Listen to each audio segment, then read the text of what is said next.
Welcome to mini blog. हा दिवस आहे माघी पौर्णिमेचा। माघी पौर्णिमा आमच्याकडे नव्याची पौर्णिमा म्हणून प्रसिद्ध आहे। या दिवशी शेतकरी आपल्या शेतातील नवीन धान्य निघतं त्याची पूजा करतो, त्याचा नैवेद्य देवांना दाखवतो, तसंच शेताची ही पूजा करत असतो।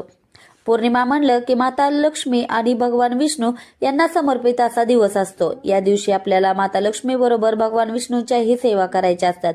सत्यनारायण, उंबऱ्याला हळदीचं लेपन, याची पूजा, तसंच तुळशीची पूजा आपल्याला या दिवशी करावी लागतं।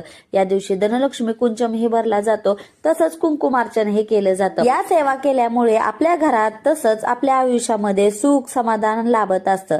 तसंच देवांना या दिवशी पंचामृताने स्नान घालायचं असतं आणि देवपूजा करायची असते। तसंच कलश मांडणी ही या दिवशी करू शकतो। मंगल कलश आपल्या कुटुंबासाठी खूप महत्वाचा असतो, त्यामुळे देवघरात कलश मांडणी करायची असते। तसंच आपल्याला धनलक्ष्मी कुंचमची सेवा आपण पौर्णिमा शुक्रवारी हे करू शकतो।